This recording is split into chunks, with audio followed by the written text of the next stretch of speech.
आपके साथ मैं हूं मीनाक्षी कंडवाल। रात के 10 बज चुके हैं और कचहरी में आज मैं आपको अमेरिका की परमाणु भूख, ईरान का बारूदी जवाब और उस मिशन की इनसाइड स्टोरी सुनाने जा रही हूं जिसे दुनिया मिशन 440 कह रही है। युद्ध को 1 महीना बीत गया, अरबों डॉलर का बारूद ईरान की फिजाओं में राख बन चुका है, लेकिन सुपर पावर अमेरिका के हाथ आज भी खाली हैं। दुनिया पूछ रही है कि क्या ट्रंप साहब की ताकत का सूरज ढल रहा है, क्योंकि 30 दिन के भीषण युद्ध के बाद भी नतीजा वही ढाक के 3 पात। परमाणु ठिकानों पर कब्जे के दावे हवा हो गए, पेंटागन की साख पर सवाल उठ रहे हैं और डोनाल्ड ट्रंप की सुपर पावर वाली हनक अब झुंझलाहट में बदल चुकी है। युद्ध से एग्जिट प्लान क्या हो, कैसा हो, बात इस पर अटक गई है। लेकिन ये मिशन ओसामा या मिशन मादुरो जैसा चंद मिनटों वाला खेल नहीं है। ये परमाणु मलबे पर टिकी एक ऐसी बाजी है जहां एक छोटी सी गलती पूरी दुनिया को तीसरे विश्व युद्ध की आग में झोंक सकती है। अमेरिका जिस दोराहे पर खड़ा है वहां पर ट्रंप ने नया वॉर मोड ऑन कर दिया है। ट्रंप का साफ और कड़ा संदेश है, ईरान को अपना एटमी सपना कब्रिस्तान में दफन करना होगा, या तो यूरेनियम सौंपो वरना नक्शे से मिटने के लिए तैयार रहो। लेकिन सवाल यह है कि क्या यह सिर्फ गीदड़ भभकी है या फिर अमेरिका के पास कोई प्लान भी तैयार है। तो आज हमारी इस एक्सक्लूसिव रिपोर्ट में हम उस यूरेनियम हाइस्ट का पर्दाफाश करेंगे जिसकी तैयारी अमेरिका सालों से कर रहा है। क्या आप जानते हैं कि लॉस वेगस के रेगिस्तानों में जमीन से 900 फीट नीचे अमेरिका ने हूबहू ईरान के नतांज और इस्फहान जैसी फोर्टिफाइड सुरंगें बना रखी हैं।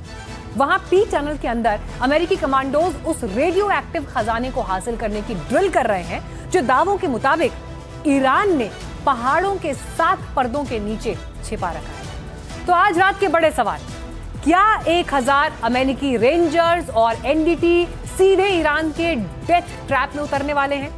450 किलो संवर्धित यूरेनियम को सुरक्षित निकालने के लिए अमेरिका ने कौन से स्पेशल सिलेंडर तैयार किए हैं और क्या यह ऑपरेशन अमेरिका की खोई हुई साख को बचा पाएगा या फिर वियतनाम और अफगानिस्तान से भी बड़ी हार का सबब बनेगा? अब यह सिर्फ युद्ध नहीं बल्कि सवाल यह है कि क्या यह इतिहास की सबसे बड़ी परमाणु डकैती साबित होगी। देखिए हमारी स्पेशल रिपोर्ट, ट्रंप का Trump card mission 440 kilo.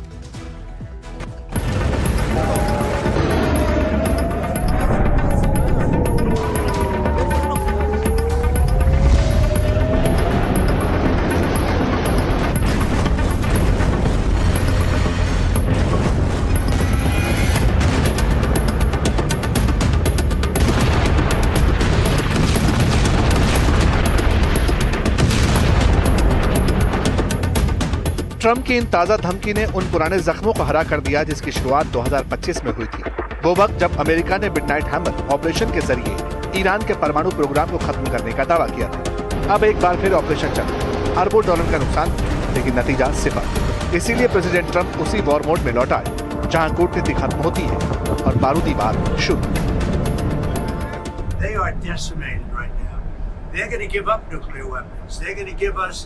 the nuclear dust. They're going to do everything that we want to do, and you know what? They're going to go on and maybe have a great country again. But if they don't do that, they're not going to have a country. They're not even going to have a country.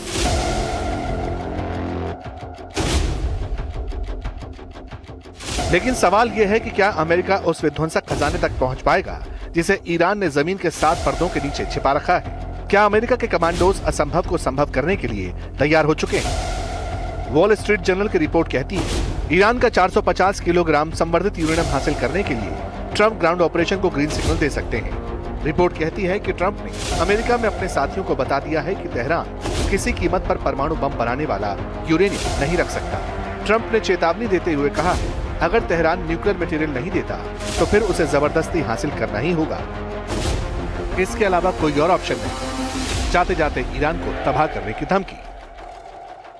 I would only say that we're doing extremely well in that negotiation, but you never know with Iran because we negotiate with them and then we always have to blow them up, whether it's the B-2 bombers or just terminating, as an example, the Iran nuclear deal done by Barack Hussein Obama, probably the worst deal we've ever done as a country, one of the dumbest deals we've ever done. but I terminated it, fortunately. Otherwise, right now, they'd have a nuclear weapon.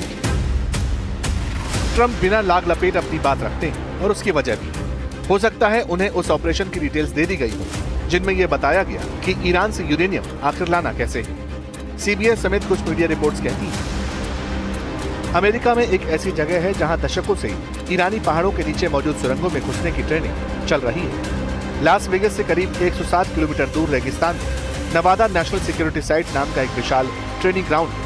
Reports है कि यहाँ P tunnel नाम की एक असली परमाणु परीक्षण सुरंग है जो जमीन से 900 फीट नीचे है। रिपोर्ट्स तो इस तरह की भी हैं कि अमेरिका ने अपने कुछ साइट्स पर ईरान के नातांज और इस्फहान जैसे दिखने वाले नकली बंकर्स और सुरंगें भी बना रखी हैं।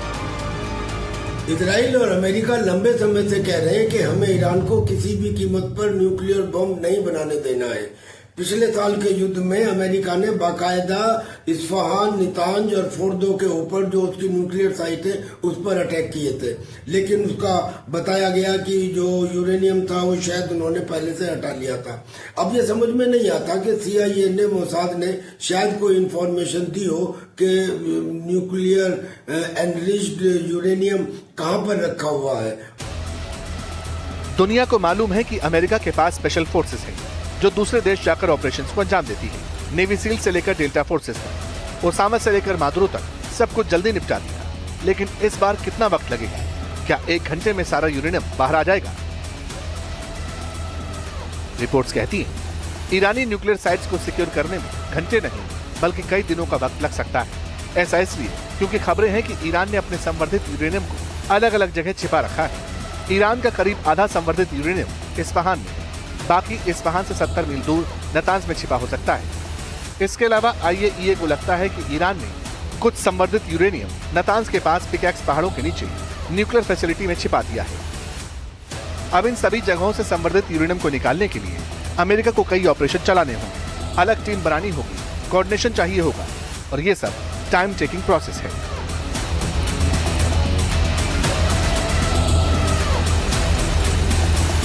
जानकारी मिल रही है कि ईरान ने अपना 60% से ज्यादा एनरिच्ड यूरेनियम करीब 450 kg के करीब अपने 3 अलग अलग न्यूक्लियर प्लांट्स में रखा हुआ है, जिसमें एक नातांज है और एक इस्फहान है। अब उस यूरेनियम को कलेक्ट करने के लिए और फिर कलेक्ट करने के बाद तुरंत लेके आने के लिए कुछ लैंडिंग स्ट्रिप्स बनानी पड़ती हैं और फिर उस यूरेनियम को डायरेक्टली एयर से एक्सपोज भी नहीं कर सकते, वरना रेडिएशन फैलने का खतरा है। यानी कि बहुत सावधानी के साथ अगर वहां पे डेल्टा फोर्स या नेवल सील फोर्स ऐसी उतारी जाती हैं और ये उस यूरेनियम को इनमें जाके कलेक्ट करती हैं, ढूंढती हैं और उसे लेके आती हैं, तो मैं समझता हूँ कि ये कम से कम 1 हफ्ते से कम का समय तो इसमें नहीं लगेगा।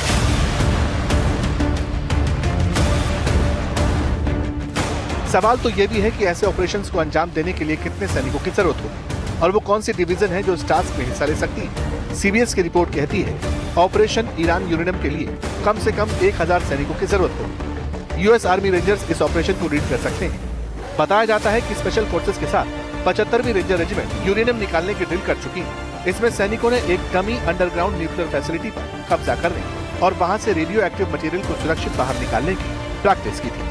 हालांकि एयर सपोर्ट के लिए 82वीं एयरबोर्न डिवीजन का रोल भी अहम होगा, क्योंकि ड्रोन और मिसाइलों को इंटरसेप्ट करना भी होगा।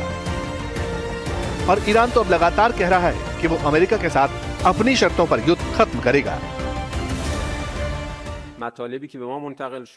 अगर परमाणु अप्रसार संधि की सदस्यता केवल कागज पर लिखी हुई बात है और हमें इससे उत्पन्न अधिकारों का उपयोग करने की अनुमति नहीं है, बल्कि हम पर हमले किए जाते हैं या हमारे साथ अन्यायपूर्ण व्यवहार किया जाता है, तो सदस्य होने का क्या लाभ है?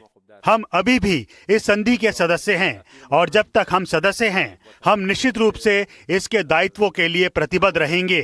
ईरान ने कभी भी परमाणु हथियार नहीं मांगे हैं और न ही वो परमाणु हथियार हासिल करने की कोशिश कर रहा है।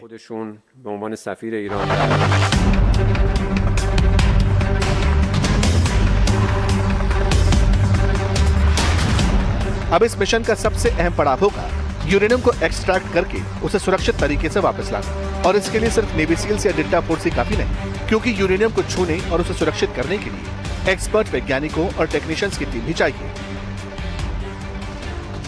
इसमें सबसे पहला नाम है एनडीटी यानी न्यूक्लियर डिसेबलमेंट टीम्स। ये अमेरिकी सेना की सबसे विशिष्ट टीमें हैं। इन्हें न्यूक्लियर बॉम्ब स्क्वाड कहा जाता है। इनका काम ही दुश्मन के परमाणु ठिकानों में घुसकर उन्हें निष्क्रिय करना होता है। माना जाता है कि एनडीटी दुनिया की इकलौती ऐसी टीम है जो एक्टिव वॉर जोन में से भी न्यूक्लियर मटेरियल को हैंडल कर सकती है। इसके बाद है नेस्ट यानी न्यूक्लियर इमरजेंसी सपोर्ट टीम। ये अमेरिकी ऊर्जा विभाग की एक सीक्रेट टीम है जिसमें टॉप लेवल के न्यूक्लियर साइंटिस्ट होते हैं। ये लोग तय करते हैं कि यूरेनियम को किस बक्से में और कैसे ले जाना है। रिपोर्ट्स के मुताबिक अत्यधिक एनरिच किया गया यूरेनियम संभवतः 40 से 50 स्पेशल सिलेंडरों में मौजूद हो सकता है जो स्कूबा टैंक से मिलते जुलते हैं। किसी तरह की दुर्घटना से बचने के लिए सिलेंडरों को एक खास तरह के डिब्बे यानी ट्रांसपोर्टेशन कास्क में रखने की जरूरत होगी। एक्सपर्ट्स मानते हैं कि इन यूरेनियम वाले टैंक्स को पहले ट्रकों के जरिए स्पेशल सिक्योरिटी में कंटेन करना होगा क्योंकि यूरेनियम से रेडिएशन लीक होने का खतरा हो सकता है। सबसे पहले तो वो जो मिलिट्री सपोर्ट दे यानी कि प्रोटेक्शन टीम जिसमें डेल्टा फोर्स हो सकती है या नेवी सील हो सकती है। फिर जो टेक्निकल टीम है उसमें न्यूक्लियर डिसेबलमेंट टीम यानी कि वो लोग जिनके पास में एनपीटी सूट यानी कि न्यूक्लियर प्रोटेक्शन सूट होगा जो उन्हें केमिकल बायोलॉजिकल न्यूक्लियर इनमें से किसी भी तरह के रेडिएशन से सेफ्टी दे सके। फिर रेडिएशन प्रोटेक्शन गियर इस तरह का एक एयरक्राफ्ट भी अमेरिका के पास है जिसे ऑपरेशन सिंदूर में भेजा गया था। और उसके साथ साथ फिर उनके पास कोई ना कोई एक रिप्रेजेंटेटिव या तो एक अच्छा साइंटिस्ट या इंटरनेशनल एटॉमिक एनर्जी एजेंसी का कोई रिप्रेजेंटेटिव साथ में होना चाहिए। और इसके बाद यूरेनियम को ईरान से बाहर ले जाने के लिए एक हवाई एरिया को सिक्योर करना होगा। अगर आसपास कोई हवाई स्क्रिप्ट मौजूद नहीं है तो उसे तैयार करना होगा ताकि पहले इसे हेलीकॉप्टर्स या दूसरे विमान के जरिए बेस तक पहुंचाया जाए और फिर ट्रांसपोर्ट विमान के जरिए उसे अमेरिका ले जाया जाए। लेकिन ईरान के जज्बे को देखते हुए इस यूरेनियम को हासिल करना फिलहाल आसान काम नहीं लगता।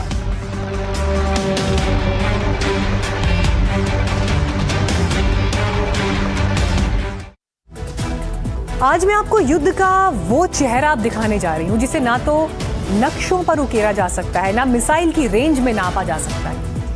ये चेहरा है उजड़ते हुए आशियानों का, मलबे में दबे बचपन का और सन्नाटे को चीरती उन माओं की चीखों का जिनके आंगन में अब सिर्फ बारूद की गंध बची है।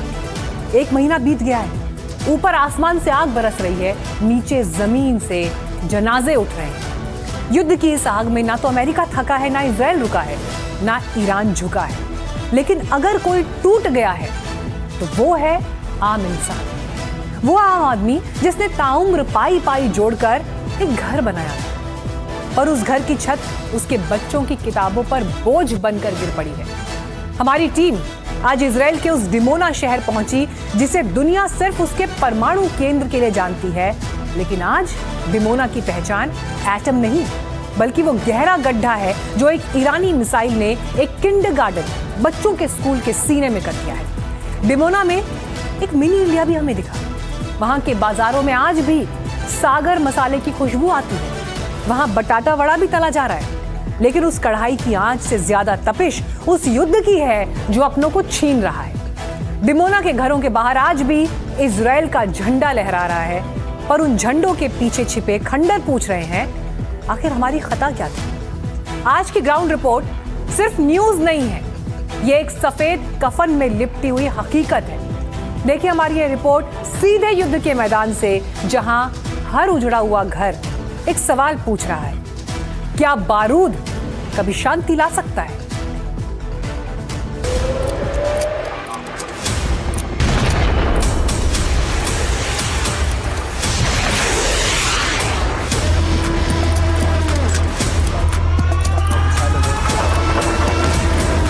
महीना गुजर गया महायुद्ध छिड़, लेकिन न मिसाइलों की बौछार रुकी, न बम धमाकों का शोर रुका, न इजराइल रुका, न अमेरिका थका, न ईरान झुका। इजराइल बम मारता है तो ईरान मिसाइल।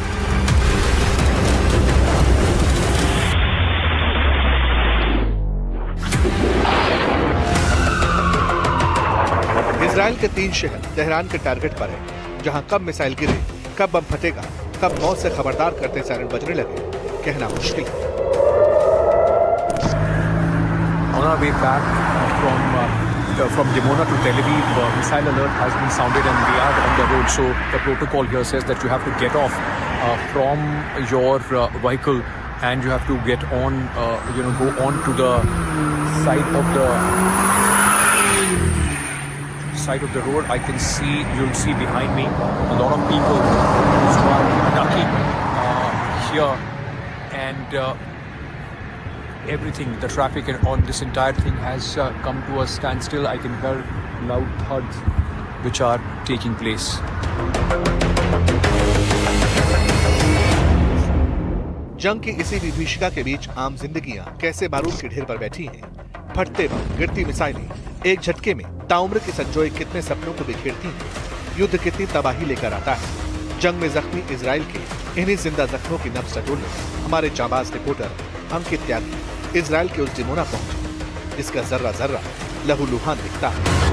इस वक्त मैं जहां खड़ा हूं वहां पर एक हफ्ते पहले एक बड़ा गड्ढा था, और वो गड्ढा था ईरान के एक मिसाइल अटैक का। यहाँ पर डायरेक्ट इम्पैक्ट हुआ। दिमोना शहर में मैं हूँ, ये नेगेव बॉर्डर पे, नेगेव डेजर्ट में पड़ता है, रेगिस्तान में, और यहाँ पर ज़बरदस्त तबाही हुई। ये इसलिए भी ज़रूरी एक शहर है, एक जगह है, क्योंकि यहाँ पर अब तक के जो युद्ध हुआ है 30 दिन का, उसमें दूसरा सबसे बड़ा नुकसान जो इजराइल को झेलना पड़ा, करीब 60 से ऊपर लोगों को यहाँ पर चोट लगी और वो घायल हुए, उन्हें अस्पतालों में लेके जाया गया। और यहाँ पर ये जो मैं आपको दिखाऊं, करीब 500 से ज़्यादा लोग ऐसे हैं जिनके घर तबाह हो गए। मिसाइल, एक किंडर गार्डन जो बच्चों का एक प्ले स्कूल होता है, जगह होती है, वहाँ बताया जा रहा है उसका यहाँ पर स्ट्राइक हुआ। उसके पीछे अगर आप ये घर देखेंगे, ये जो सारे अपार्टमेंट्स हैं, यहाँ पर ज़्यादा रिटायरीज रहते हैं, ये सारे अपार्टमेंट पूरी तरीके से टूट गए। एक घर उस तरफ है, वो उस घर को भी काफ़ी क्षति पहुंची है। ऐसी कई रोज़ हैं। पीछे बिल्कुल एक वहाँ पर भी एक घर है जिसको पूरे तरीके से निस्तो नाबूद हो गया है, टूट गया है। और भी अपार्टमेंट ब्लॉक्स हैं जहाँ पर बहुत नुकसान हुआ है। दिमोना एक ज़रूरी शहर इसलिए भी है क्योंकि दिमोना से 13 किलोमीटर दूर, जाहिर सी बात है कि वो बहुत सिक्योर जगह है, वहाँ पर हमें शूट करने की इजाज़त नहीं है। इजराइल का जो मेन न्यूक्लियर साइट है वो भी वहाँ पर है। शिमोन पेरेज एटॉमिक रिसर्च सेंटर यहाँ से करीब 13 किलोमीटर दूर है। सरकार ने कभी भी इस बात को माना नहीं है, लेकिन माना यह जाता है कि इजराइल के जो न्यूक्लियर वेपन प्रोग्राम है वो यहीं पर बनाया गया, यहीं पर उसको पूरा रिसर्च किया गया, और वो यहाँ से सिर्फ 13 किलोमीटर दूर है। इसी वजह से उस न्यूक्लियर साइट के साए में दिमोना शहर जो है वो पड़ता है। और इस दिमोना शहर में इसी वजह से बताया जा रहा है कि हमला हुआ। जिस दिन ये हमला हुआ था, ये इस पूरे युद्ध का एक बहुत निर्णायक दिन था, क्योंकि उससे बिल्कुल पहले इजराइल ने नाटांज न्यूक्लियर जो साइट है ईरान के अंदर, वहां पर हमला किया, और उसके जवाब में दिमोना शहर को ईरान ने निशाना बनाया, एक मैसेज भेजने के लिए कि अगर आप हमारी न्यूक्लियर साइट पर हमला करेंगे तो हम भी आपके जो न्यूक्लियर साइट है उसके ऊपर हमला करेंगे।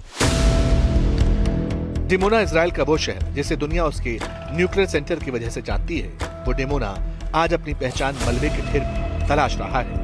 कदम कदम पर तबाही के निशान मिलते हैं। मंजर किसी डरावने ख्वाब जैसा है। हवा में बारूद की तीखी गंध मिलेगी।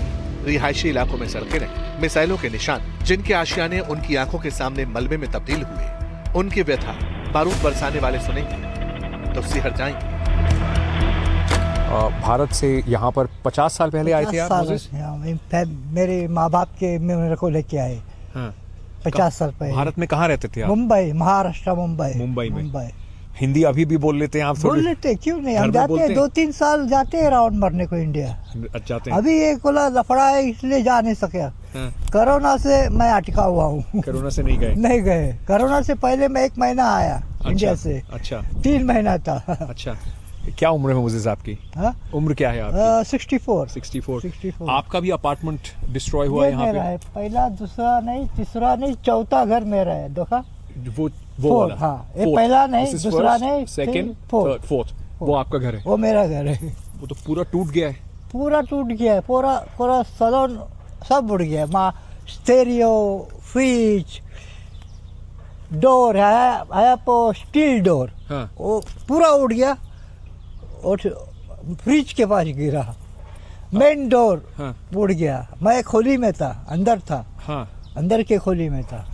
तो आप थे जब यहाँ पे अटैक हुआ? घर के अंदर थे आप? मैं अंदर था। मोजेस, ये बताइए, यहाँ पर दिमोना में बहुत इंडियन कम्युनिटी काफी बड़ी है? ज्यादा है। बहुत सारे इंडियंस हैं? ऑल इजराइल में यहाँ पर परसेंट ज़्यादा है, इंडियन की परसेंट।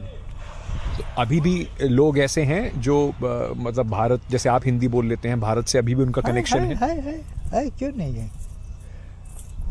जहाँ वही यहाँ पे पैदा हुए वही उन लोग को डिफिकल्ट है। हाँ। और जो इंडिया से आए वो सेम है, इंडियन जैसे। डिमोना के जर्रे जर्रे में घर में टूटे ख्वाब मिलते हैं। उम्मीदों से सजोए घरौंदे में सामान्य सपने बिखरे पड़े हैं। भरे पूरे परिवारों के उजड़े ख्वाबों की टीस इन खंडर बने घरों के बाहर झांकती है।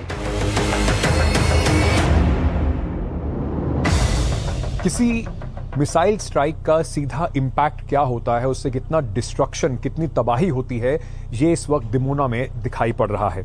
मैंने आपको कुछ देर पहले वो अपार्टमेंट बिल्डिंग दिखाई थी, जरा मैं एक बार घुमा के आपको वो दिखाता हूँ। उसमें अभी भी कई जगह पर लोगों के सामान कमरों में रखे हुए हैं, लेकिन इतना ज़बरदस्त इम्पैक्ट था यहाँ पर कि देखिए दरवाज़ों, खिड़कियों के अलावा जो दीवारें हैं उसके परखच्चे उड़ गए, दीवारें टूट गई हैं, बिल्कुल बाहर से आपको दिखाई पड़ेगा छेद किस तरीके के बने हुए हैं। मैं इस वक्त किसी के घर के, जिसको बैकयार्ड कहते हैं, पीछे का जो दलान है, आंगन है, उसकी आप बात करें तो वहाँ खड़ा हुआ हूँ। और जो कई घर जहाँ पर पूरे टूटे, उसमें ये भी घर है। जो एक पूरा भरा पूरा घर होता था, उसका जो सारा सामान है वो कबाड़ की तरह देखिए यहाँ पर पड़ा हुआ है, चाहे फ्रिज हो, चाहे वॉशिंग मशीन हो। ये एक इनका अंदर देखिए आपको दिखाई पड़ेगी वो वॉशिंग मशीन, जो लॉन्ड्री रूम होगा, वो किस तरीके से टूटा और उसका पूरा वॉशिंग मशीन दीवार के ऊपर कैसे पड़ा हुआ है। दरवाजे के परखच्चे उड़ गए, बाहर आके गिरा है।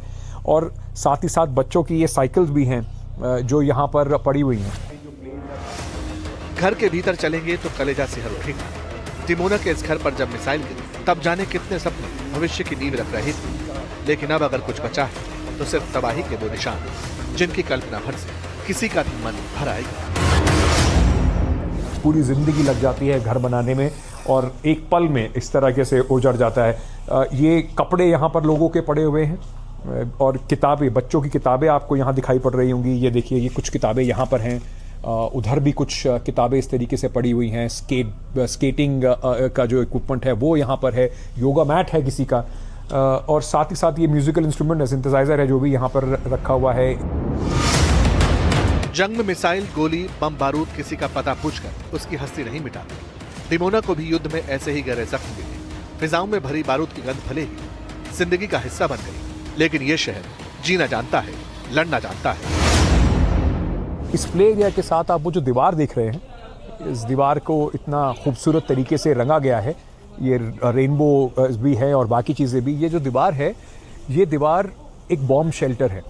सोच के देखिए कि आपके बच्चों का जो पार्क है, जहाँ वो प्ले एरिया है, वहाँ पर एक बॉम्ब शेल्टर, ये जो शेल्टर है ये ज़मीन से 2 मंजिल नीचे है। तो ये अब हम उसके नीचे आ गए हैं, जो प्ले एरिया था, और हम उसके नीचे से ये शेल्टर की जो एंट्रेंस है, आप ये सीढ़ियाँ उतर के नीचे जाएंगे तो ये रीइंफोर्स स्टील का दरवाज़ा है, और यहाँ से जब आप अंदर जाते हैं तो ये शेल्टर जो है वो शुरू हो जाता है। काफ़ी बड़ा शेल्टर है, इसमें कई अलग अलग कमरे हैं, कई लोगों को यहाँ पर रहने की जगह है। और ये जो इस वक्त यहाँ पर इस्तेमाल जो हो रहा है, ये वॉलंटियर्स जो अलग अलग जगहों से बच्चे आए हुए हैं उनके लिए इस्तेमाल हो रहा है। उनका कमांड एंड कंट्रोल सेंटर के तौर पर इस्तेमाल हो रहा है। यहाँ पर वो वॉलंटियर्स रहते हैं, उनके खाने पीने का इंतज़ाम यहाँ पर किया गया। सोचिए कैसा मंजर होता होगा तब जब अचानक मौत से खबरदार करते सायरन बज उठते हो। इसका आभास हमें युद्ध भूमि में हुआ। बंकर से निकलते ही अचानक मिसाइल अटैक का अलर्ट आया। सायरन बजा, अफरा तफरी मची, लोग जान बचाने के लिए बंकरों की तरफ भागने लगे। मंजर इतना डरावना जिसके व्याख्यान के लिए शब्द कम पड़ जाएंगे। मैं आपको इस वक्त दिखाना चाहता हूँ, हम लोग यहाँ से निकलने की कोशिश कर रहे थे डिमोना से। अभी यहाँ पर एक अलर्ट, मिसाइल अलर्ट आया है। ज़रा ये मेरे फ़ोन पर देखिए, मैं ज़रा आपके फ़ोन पे दिखाता हूँ। ये मिसाइल अलर्ट अभी अभी आया है, और हम लोगों को जिस यहाँ से जो बंकर जो है उसमें जाना होगा। यहाँ पर आप जो लोग देख रहे हैं धीरे धीरे, ये होता क्या है कि ये मिसाइल अलर्ट, देखिए ये आया, alerts are expected in few minutes, find the best protection around when receiving an alert, enter the protected space until further notice. ये आपके फ़ोन पर मैसेज फ्लैश होता है। जंग किसी समस्या का समाधान नहीं, युद्ध सिर्फ विनाश लाता है, और इसी विनाश का एक मुहाना लेबनान में खुल चुका है। एक तरफ आसमान से बरसता बारूद है, तो दूसरी तरफ जमीन के नीचे बिछा मौत का जाल। लेबनान की खूबसूरत वादियां आज धुएं के गुबार में गुम हो चुकी हैं, क्योंकि इजराइल का फोकस इस वक्त ईरान की जगह हिजबुल्लाह पर शिफ्ट हो चुका है। साउथ लेबनान में इस वक्त भयंकर जंग छिड़ी है। लेबनान सरकार क्लियर कर चुकी है कि उसका इस जंग से कोई वास्ता नहीं, ये जंग तो हिजबुल्लाह की है। लेकिन लेबनान की धरती पर आज सिर्फ मिसाइलें नहीं गिर रही, बल्कि एक नए लेबनान की उम्मीदें भी दम तोड़ रही हैं। क्या इजराइल हिजबुल्लाह को खत्म कर पाएगा? और इस जंग ने लेबनान को रोज कितने जख्म दिए हैं? वॉर जोन से देखिए हमारे सहयोगी नजीर मसूदी की रिपोर्ट।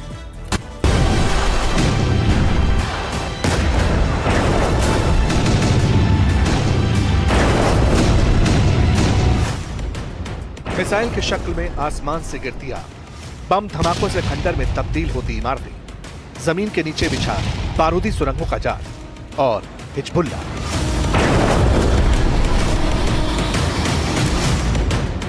वो संगठन जो लेबनान की संप्रभुता के लिए नासूर बन चुका है, जो 2 मार्च से लगातार साउथ लेबनान से इजराइल पर रॉकेट दाग रहा है, उसी हिजबुल्लाह का नामो निशान मिटाने के लिए इजराइल का operation new order part 2 active mode में है।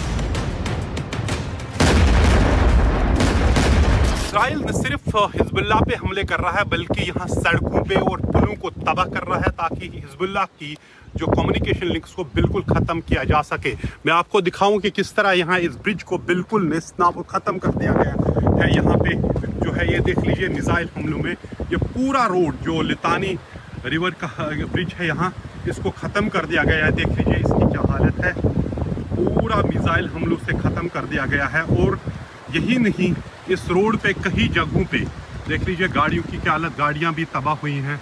और इस रोड पे बहुत सी जगहों पे काफ़ी तबाही हुई है। ये देख लीजिए इस पूरे साइड में, ये रोड का ये हिस्सा देख लीजिए कैसे इस रोड पे दूसरी जगहों पे भी बमबारी हुई है और रोड को तबाह किया गया है। बिल्कुल सन्नाटा छाया इस रोड पे, जो इतना बड़ा ज़बरदस्त 4 लेन रोड है इस साउथ बैरून दिस लेबनान में, तो इसको पूरी तरह से ख़त्म कर दिया गया है। तो कुल मिला के जो जंग है बदस्तूर, इसका असर मुख्तलिफ इलाकों में पड़ रहा है। साउथ लेबनान में काफ़ी गोलाबारी और लड़ाई हो रही है। इजराइल हर तरह से ये चाहता है कि वो साउथ ऑफ लितानी रिवर को कब्जा करे, वहाँ बफर जोन बनाए, उस पर कब्जा करे। इजराइल ने ईरान के साथ साथ अपना फोकस हिजबुल्लाह को जड़ से मिटाने में लगा दिया है। लेबनान इस वक्त एक ऐसे मुहाने पर खड़ा है जहां एक तरफ इजरायली मिसाइलें कहर बरपाती हैं, तो दूसरी ओर लेबनान से लोग तौबा कर रहे हैं। 12 लाख से ज्यादा आबादी पलायन कर चुकी है। जंग के हालात से फिक्रमंद तो लेबनान के पीएम भी है, इसलिए उन्होंने दो टूक कह दिया, ये जंग हिजबुल्लाह की है, ना कि लेबनान की। लोगों को वो सहूलियत होती कि यहाँ सायरन बजता, वो कहीं छुप जाते, कहीं सेफ्टी पे जाते। ऐसा यहाँ लोगों के पास मैसर नहीं है, क्योंकि लेबनान में ऐसा कोई सिस्टम नहीं है, एयरफोर्स ने कुछ नहीं है सरकार के पास, और सरकार इस जंग में है भी साथ नहीं। वो हिजबुल्लाह की जंग है इजराइल के साथ। और जब ये बम गिरते हैं, आज सवेरे मैंने देखा कि मैं रहम इलाके में था, कुवैती एम्बेसी वहाँ साथ ही है, वहाँ बम गिरे, मिसाइल गिरे, मालूम नहीं कितने लोग जख्मी हुए, मारे गए, कितना बहुत नुकसान हुआ, काफ़ी कियास था। इस वक्त मैं हूँ सईदा में। सईदा यहाँ साउथ लेबनान की तरफ रोड है, मेरे पीछे है मेडिटेरेनियन सागर। और यहाँ की जो लहरें ये बताती हैं कि इस मिडिल ईस्ट में कौन सी लहर किसको कहाँ लेगी, किसी को मालूम नहीं। जिस तरह जंग दिन ब दिन बढ़ती ही जा रही है, हर तरफ हर मुल्क यहाँ, ये सिर्फ 2 मुल्कों की या 3 मुल्कों की जंग नहीं है, पूरा मिडिल ईस्ट इसमें घिरा हुआ है और पूरी दुनिया पर इसने असर किया है। लेबनान में यहाँ 12 लाख से ज़्यादा लोग बेघर हुए हैं अपनी घरों से। इन लहरों ने उन्हें कहाँ कहाँ पहुँचाया, दरबदर किया। बच्चे स्कूल नहीं जा सकते हैं, उनके स्कूल तबाह हो गए। हिजबुल्लाह के लड़ाके इजराइल को साउथ लेबनान पर कब्जे से रोकना चाहते हैं। इसके लिए लेकनानी नदी और उसके आसपास के इलाकों में हिजबुल्लाह ने बारूदी जाल बिछाया है। इसी बारूदी ट्रक को उखाड़ फेंकने के लिए इजराइल ने ऑपरेशन चलाया है। ये ऑपरेशन क्या है, इसकी डिटेल्स भी समझेंगे। उससे पहले बेरूत में जब अचानक बारूद बरसा, तो एनडीटीवी के कैमरे में जो मंजर कैप्चर हुआ वो देख लीजिए। कुछ शहर में यहाँ अभी बमबारी हुई, काफी पैनिक है। जैसे आप देख सकते हैं यहाँ एम्बुलेंसेस जा रहे हैं इस तरफ, क्योंकि यहाँ अभी बमबारी हुई और लोग काफी मुश्तिल हैं। मीडिया को भी वो बर्दाश्त नहीं करते। वहां आ जाए, फायर सर्विस जा रही है, एम्बुलेंस जा रहे हैं इसी जगह। ये देख लीजिए, पूरा पैनिक है इस इलाके में। तो काफी लोग वहां मुश्तिल भी हैं, उनको काफी गुस्सा भी है। मीडिया पे वो गुस्सा उतारने की कोशिश कर रहे हैं। ये देखिए, वहां पूरे इस जगह इसको जा रहे हैं। वहां ये फायर सर्विस भी गई, एम्बुलेंस, कहीं जख्मियों को वहां निकाला गया है। तो क्योंकि किसी को मालूम नहीं कि कब क्या होगा, किस समय क्या होगा। यहां कोई एयर डिफेंस नहीं है। सड़कों पे एक तरफ हिजबुल्लाह लड़ रही है, दूसरी तरफ सरकार है यहाँ जो इस लड़ाई में शामिल नहीं है। तीसरी तरफ जो इजराइल डिफेंस फोर्स है वो मुसलसल बमबारी कर रहे हैं इस इलाके पे, जहां पे भी उनको शक होता कि हिजबुल्लाह के लोग हैं। हिजबुल्लाह कहते हैं वो पलटवार कर रहे हैं, खासतौर पे साउथ लेबनान में, ताकि इसराइल को वहां कब्जा करने नहीं दें। तारीख 27 सितंबर 2024, लेबनान की राजधानी बेरूत, हिजबुल्लाह की कमर टूटना। सितंबर 2024 की बात है। लेबनान की राजधानी बेरूत का दक्षिणी इलाका दाहिया। शाम के वक्त जब दुनिया अपनी रफ्तार में थी, तब इजरायली एयरफोर्स के F-15 फाइटर जेट्स ने आसमान से वो कहर बरपाया जिसने हिजबुल्लाह की रीढ़ तोड़ दी। करीब 80 टन का बारूद और एक ऐसा बंकर जो जमीन से 60 फीट नीचे था, उसे खंडर में तब्दील कर दिया गया। ये बंकर था हिजबुल्लाह के तब के चीफ हसन नसरल्लाह का। धमाका इतना जोरदार था कि हसन नसरल्लाह की पहचान एक अंगूठी से हो सकी थी। अब इसी ऑपरेशन के एक्सटेंशन के तौर पर इजराइल हिजबुल्लाह के बारूदी जाल को ध्वस्त करने निकला है। उधर एनडीटीवी की कोशिश यही है कि आपको वॉर जोन की सबसे सटीक ग्राउंड रिपोर्ट मिले, और इसीलिए हमने तय किया कि उस जगह की तस्वीरें भी और तथ्य भी आपको दिखाएंगे, जिसे लेकर रोजाना चर्चा का बाजार गर्म रहता है। और दुनिया के बाजार यानी शेयर मार्केट ठंडे हैं। बात स्ट्रेट ऑफ हॉर्मुज की, जहां भी करीब 1000 जहाज फंसे हुए हैं। अब ट्रंप ने धमकी दी है, या यूं कहें कि ईरान को अल्टीमेटम दे दिया है कि या तो हॉर्मुज का रास्ता तुरंत खोलिए, वरना ईरान के तेल कुओं और पावर प्लांट्स को मिटा दिया जाएगा। ट्रंप का साफ कहना है कि अब कूटनीति के मूड में नहीं, चाहे वो 2 मिनट में सब खत्म कर दें, यानी बिना नाम लिए एक बार फिर परमाणु बमों की धमकी। वहीं ईरान अपनी शर्तों पर जहाजों को आगे बढ़ने की इजाजत दे रहा है, उन्हीं को रास्ता दे रहा है जो इस जंग में या तो ईरान के सपोर्ट में है या फिर न्यूट्रल। सवाल है कि इस वक्त हॉर्मुज की सिचुएशन कैसी है। एनडीटीवी ने आपके लिए ग्राउंड रिपोर्ट तैयार की।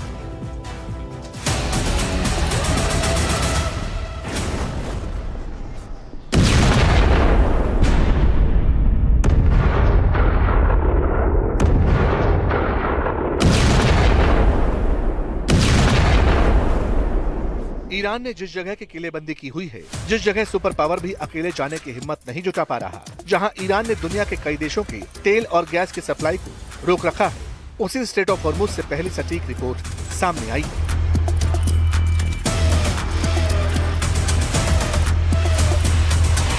ईरान की सरकार ने कुछ मीडिया कर्मियों को हॉर्मुज जाने की, वहां के हालात का जायजा लेने की इजाजत दी थी।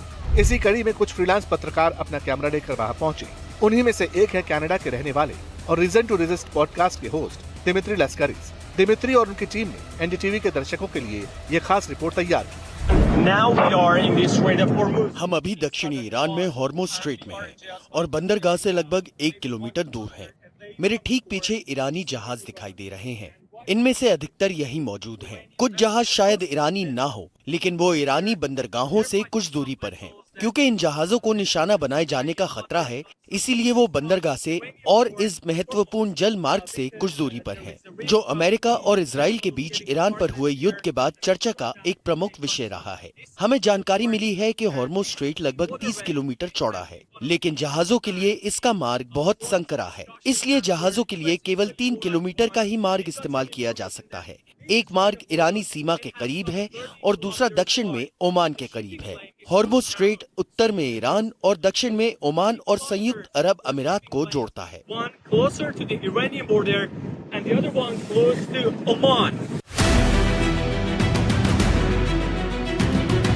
जिसमें ईरान के प्रेस टीवी के रिपोर्टर लोगों को ब्रीफ कर रहे थे। अमेरिका और इजराइल दावा करते हैं कि ईरान ने इस रूट को हथियार बना लिया है और अब वहां से किसी शिप को गुजरने की इजाजत नहीं है। लेकिन ईरान कहता है कि उसने ये रूट बंद नहीं किया है। बल्कि अपनी सुरक्षा के लिहाज से हर शिप पर नजर रखी जा रही है। ईरान का दावा है कि ये रूट अमेरिका और इसराइल के सपोर्टर्स के लिए ब्लॉक है, लेकिन बाकी शिप्स वहां से गुजर रही हैं। शायद इसीलिए अमेरिका अब ग्राउंड ऑपरेशन की तैयारी में है। I just have lots of alternatives. We have tremendous numbers of ships over there. We don't need them all because of, the power. Look, I would say we're just like we're ahead of schedule on the ballroom. In a much bigger way, we're ahead of schedule with Iran. We're weeks ahead of schedule. If you would have said that in 3 days we were going to knock out 158 ships, their entire Navy, which we did, we knocked out their entire Air Force. We knocked out most of their missiles. That's why you see missile attacks, but they're down to, they're sputtering. Go ahead. Now, the issue of the Strait of Hormuz and Iran control of it, charging tolls, what do you think about that? Well, I have to find out if it's true. They're going to do whatever they have to do. We could close that up in 2 minutes. We could close that up so fast your head would spin.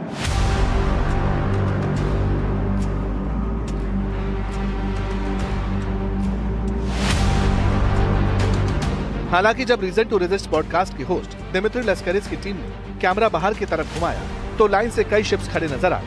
ये वो जहाज थे जिन्हें Iran ने block किया हुआ था। इसके अलावा ईरान के जहाज भी दिखाई दिए। हॉर्मुज़ स्ट्रेट का विश्व की अर्थव्यवस्था पर बहुत बड़ा प्रभाव पड़ता है और ये बहुत महत्वपूर्ण है। ईरान और उसके अधिकारियों ने युद्ध के पहले दिन से ही कहा है कि उन्होंने हॉर्मुज़ से आवाजाही को रोका नहीं है, बल्कि उसे नियंत्रित कर रहे हैं। इसी जहां तक अमेरिका का सवाल है, प्रेसिडेंट ट्रंप का सवाल है, तो इस वक्त ट्रंप के खिलाफ अमेरिका में ही विरोध हो रहा है। नो किंग्स प्रोटेस्ट एक बड़ी लहर में बदल चुका है।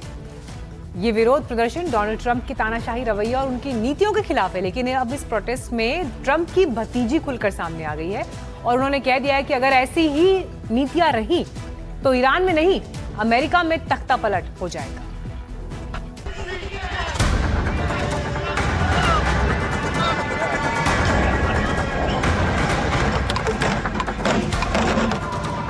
बीते कुछ दिनों से डोनाल्ड ट्रंप को लेकर अमेरिका के अलग अलग शहरों से इस तरह की तस्वीरें सामने आई।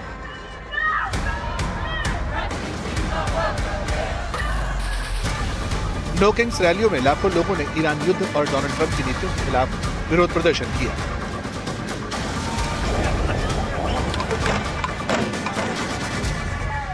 खासतौर से अमेरिका के मिनेसोटा में बड़ी संख्या में लोग सड़कों पर उतरे और ट्रंप के सख्त इमिग्रेशन नियमों और ईरान पर हमले के खिलाफ अपना ऐतराज दर्ज कराया।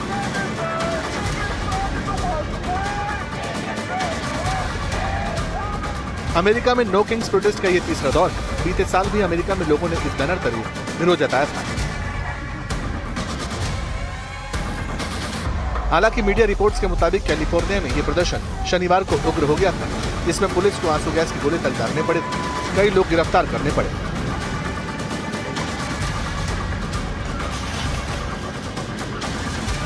वैसे ट्रंप की नीतियों के खिलाफ पूरे अमेरिका में 3000 से ज्यादा कार्यक्रम आयोजित किए गए। सेंट पॉल स्थित मिनेसोटा स्टेट कैपिटल में जो मुख्य रैली हुई थी, उसमें सबसे ज्यादा करीब 2 लाख लोगों ने हिस्सा लिया।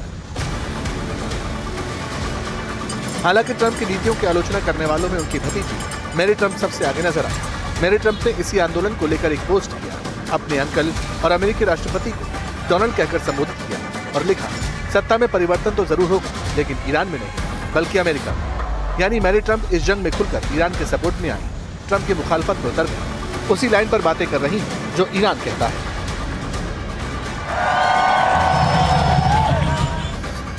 इससे पहले अमेरिकी राष्ट्रपति की भतीजे ने ईरान के मिनाब स्कूल पर हमले पर सवाल उठाया। वो अटैक जिसमें ईरान के मुताबिक 165 बच्चियां मारी गईं। मैरी ने तब बच्चियों के लिए तैयार की गई कब्रों वाले कब्रिस्तान की तस्वीर रिपोस्ट करते हुए लिखा, मैं किसी को भी इसे सही ठहराने को चुनौती देती हूँ।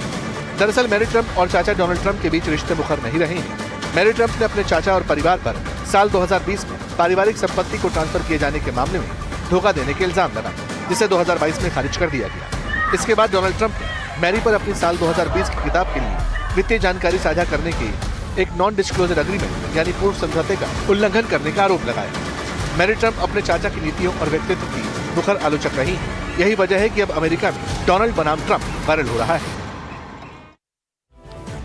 ट्रंप के लिए रहा आसान नहीं, ये अमेरिका के भीतर ही दिख गया है।